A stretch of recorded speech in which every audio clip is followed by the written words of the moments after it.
Hola, ¿qué tal amigas y amigos? Bienvenidos nuevamente a nuestro canal a ver un nuevo video, un nuevo caso. Para comenzar, quisiera agradecerles por apoyarme, ya que me permiten seguir creando contenido. Si el material que les estoy ofreciendo les parece informativo, los invito a que le den me gusta y si lo desean, también pueden suscribirse. Así me estarían ayudando mucho. También pueden dejar sus comentarios teniendo en cuenta siempre que al hacerlo debe ser de manera respetuosa, principalmente hacia la víctima y sus familiares. Sin nada más que decir, comencemos. Hoy trataremos del caso del asesinato de David Carradine Jr., que sucedió en Liverpool, Inglaterra, el 27 de febrero de 2012.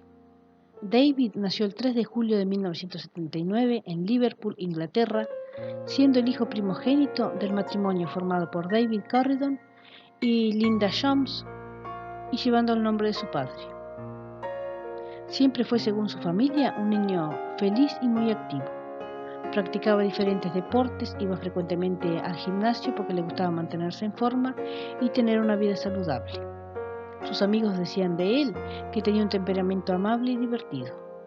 Practicaba también el motociclismo, motocross, así como también el boxeo. Le apasionaba modificar autos y motos para intervenir en diferentes competencias.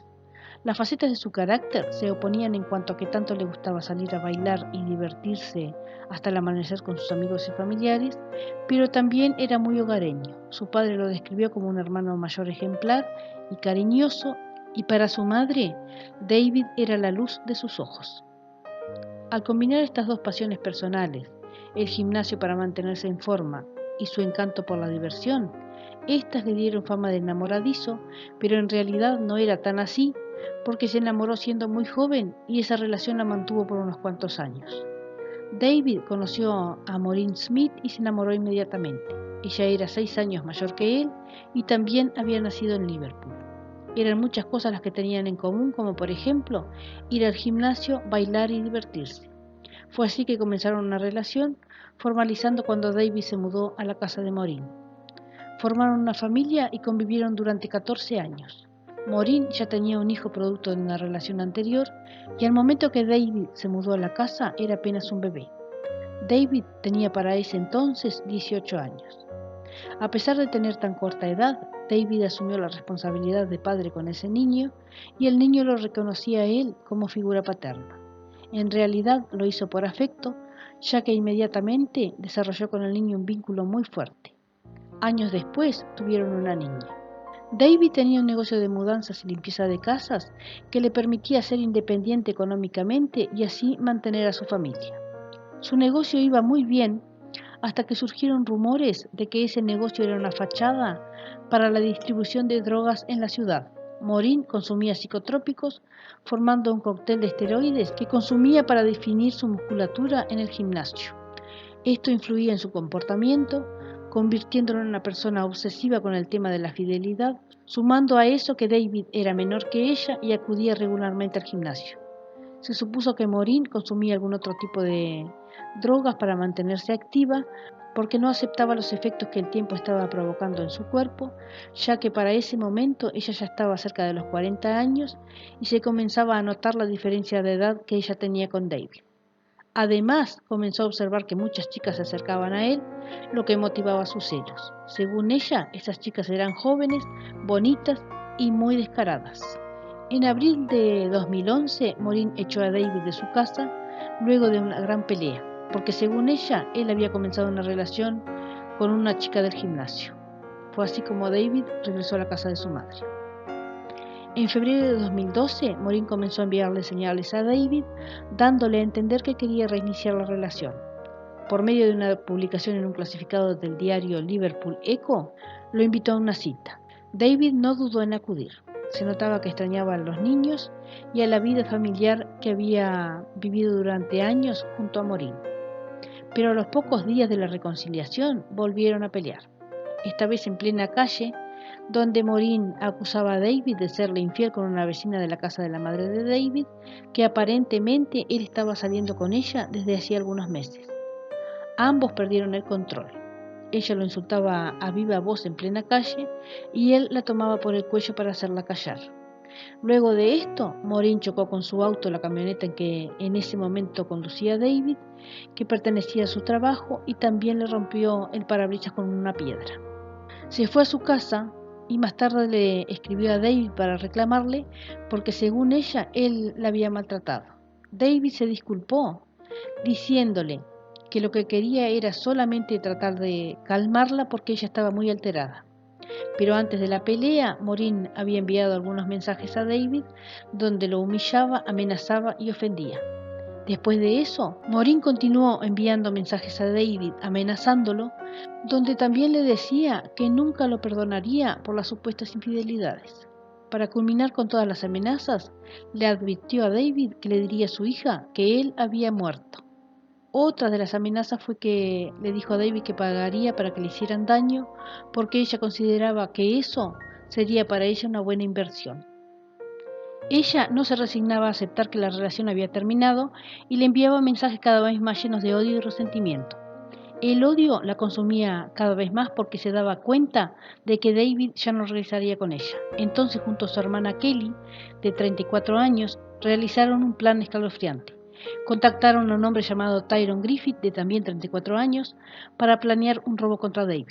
Ellas estaban convencidas de que David tenía en su casa materna casi $37,000 en efectivo, producto de venta de drogas. En sus retorcidas mentes, ellas pensaban que si lo perjudicaban económicamente a David mediante ese robo, él no tendría más remedio que acudir a Maureen para pedirle ayuda económica y moral. A ellas se sumaron también Nicholas y Willis Nelson, quienes eran amigos de las hermanas, y ambos tenían 30 y 31 años respectivamente y amplia experiencia en robos a mano armada. Planearon el hurto pensando que sería una tarea fácil y esperaron a que la casa estuviera vacía. Llegaron al acuerdo que el robo se realizaría el 27 de febrero de 2012 porque los Carridon tenían un compromiso familiar al que no podían dejar de acudir. Mientras esperaban la fecha para realizar el hurto, Maureen continuaba con sus mensajes diarios de amenazas contra David. Cuando llegó la fecha y hora que habían acordado, los 3 sujetos contratados por las hermanas acudieron a la casa encapuchados y con sus rostros cubiertos por máscaras. Llevaban también destornilladores y cuchillos, y Griffith llevaba un arma de fuego.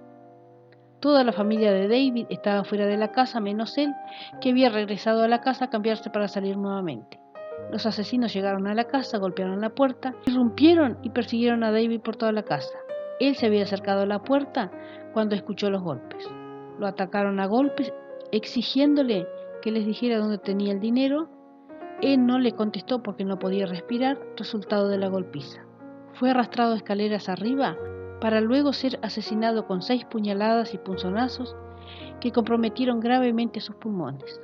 Los delincuentes escaparon sin llevar el dinero en un automóvil BMW plateado al que abandonaron y prendieron fuego no muy lejos de la casa de David. Más tarde, cuando la policía fue a la casa, encontró el dinero en el ático. 3 semanas después, la policía arresta a Maureen y a su hermana por considerarlas autoras intelectuales del asesinato de David. Luego fueron detenidos los 3 hombres bajo los cargos de autores materiales del crimen.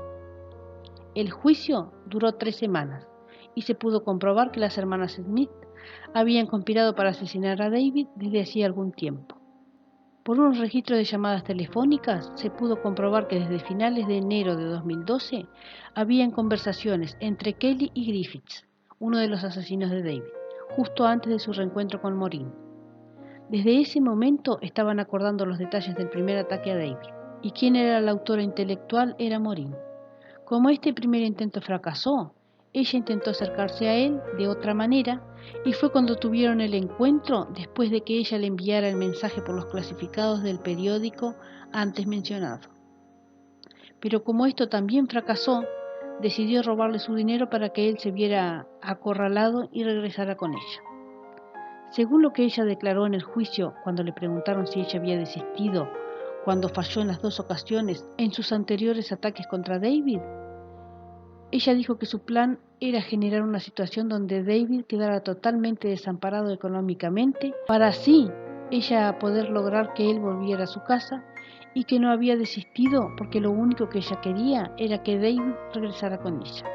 quería generar una situación de riesgo para que la familia de David lo expulsara de la casa, y por eso fue que planeó el robo, diciéndoles a sus cómplices que robaran el dinero e hicieran mucho desorden en la casa, para no generar sospecha de que habían sido solo por el dinero, ya que si lo hacían, la pondrían a ella en evidencia. Los 5 asesinos de Liverpool, como los bautizó la prensa, negaron ser los autores del asesinato de David, pero el Tribunal de la Corona de Inglaterra en Liverpool los declaró culpables de asesinato a los hermanos Nicholas y Willis Nelson, de 30 y 31 años respectivamente, Maureen Smith, de 39, y a su hermana Kelly Smith, de 35, y a Tyrone Griffiths, de 34. Fueron encontrados también culpables de conspiración para robar. Griffiths fue culpado de posesión de armas de fuego y municiones sin licencia. En el mes de julio de 2012, unos misteriosos mensajes aparecieron en la tumba de David. Habían sido enviados por las hermanas Smith, donde mostraban afecto por David. Maureen manifestó en su tarjeta que lo amaba, que siempre pensaba en él, que desde que él no estaba ya nada era igual y que desearía que él pudiera leer su mensaje. En tanto, Kelly escribió en su tarjeta que lo extrañaba y recordaba que en esos días él cumpliría 33 años, diciendo también que lamentaba mucho todo lo que había sucedido. Ellas con estos mensajes pretendían de alguna manera tener algún tipo de consideración en el momento de dictar la sentencia y que no se las considerara tan involucradas en la autoría intelectual de la muerte de David. Pero esta jugada le salió mal porque estos mensajes no fueron considerados por el Tribunal de la Corona de Liverpool como prueba alguna de atenuante en el caso de la muerte de David. En enero de 2013 fue dictada la sentencia en el Tribunal de la Corona de Liverpool, donde los 5 inculpados fueron condenados a cadena perpetua luego de haberse demostrado que tuvieron total y absoluta responsabilidad en el ataque y muerte de David. El juez Robin Spencer, al dictar sentencia, le dijo a Maureen que era culpable de maldad egoísta y que por eso había causado una pérdida de vida trágica y sin sentido, impactando de manera catastrófica en la vida de muchas personas. Dijo también que David había sido un padre afectuoso, devoto y amoroso, y que no entendía cómo ella había planeado un ataque tan atroz contra alguien que tanto la había ayudado, calificándola de obsesiva y de ser incapaz de aceptar que su relación con David había terminado. Y que él estaba seguro de que cuando ella mostró arrepentimiento y remordimiento por todo lo sucedido, lo único que ella demostraba en esos actos era pena por ella misma. Maureen fue condenada a cumplir un mínimo de 23 años de prisión, su hermana un mínimo de 22 años antes de que se reconsidere la pena de cadena perpetua. Los 3 hombres deben cumplir como mínimo 28 años de cárcel. El padre de David declaró en el tribunal diciendo lo siguiente: que la muerte de su hijo había dejado un gran vacío en su vida y que la codicia había jugado el papel más importante en este caso. Dijo también que estaban horrorizados y devastados por todo lo sucedido y por la total falta de remordimiento de los acusados. En tanto, su madre dijo que se sentía como si le hubieran arrancado parte de su cuerpo. El padre de David dijo que las condenas contra los asesinos de su hijo fueron justas y que éstas debían hacerlos razonar sobre la gravedad de sus actos y la gran dimensión y repercusión que estos tuvieron en la familia y amigos de David. Dijo también que la familia quedó devastada por la forma que murió su hijo, quien era un hombre joven que le habían arrebatado su vida de una manera sumamente cruel cuando estaba en la flor de su vida, que era un padre devoto, responsable y amoroso. También lo era como hermano, hijo y amigo. En su página de Facebook, para mantener su memoria, ausente pero nunca olvidado, existen muchas manifestaciones de afecto por él. También muchos testimonios positivos sobre su persona. En 2018, las hermanas Smith apelaron sus condenas ante el Tribunal Superior de Londres, alegando que habían sufrido una injusticia sustancial. Su abogado señaló que Maureen quería recuperar su relación con David y por ese motivo no estaba buscando su muerte. Los 3 jueces no estuvieron de acuerdo con esa apelación y reafirmaron las cadenas perpetuas por asesinato, ya que había quedado más que claro que las hermanas Smith planificaron el robo que se desencadenó en homicidio y que Maureen tramó el robo después de volverse obsesiva y celosa de las relaciones que David tenía con otras mujeres después de que ellos se separaran, y que su relación de complicidad con los hermanos Nelson no era la de una persona que no quería dañar a David. Todo esto sirvió de base para la confirmación de cadena perpetua para las hermanas Smith. Este ha sido un caso muy complejo donde una persona obsesiva termina con la vida de quien dice amar. Es algo que no se entiende, pero que sucede mucho más a menudo de lo que imaginamos. Ese deseo de control y poder que no deja ver que no podemos controlar ni dirigir la vida de los demás, y mucho menos obligar a las personas a que nos quieran, y si no lo hacen terminamos con sus vidas. Son mentes perversas y retorcidas que no les importa a quién dañan cuando se trata de satisfacer sus propias necesidades. En este caso, a esta señora no le importó dejar a sus hijos sin padre, un padre amoroso y dedicado, que era una persona muy joven y con toda una vida por delante. Pero la justicia se hizo cargo y pagará junto a sus cómplices su tan horrendo crimen. Espero que este caso les haya parecido informativo. Si lo desean pueden dejar sus comentarios. Les pido que si lo hacen, lo hagan con respeto principalmente hacia la víctima y sus familiares. Sin nada más que decir, me despido de ustedes esperando que tengan una excelente jornada. Nos veremos nuevamente en un próximo video. Cuídense mucho, hasta pronto, gracias.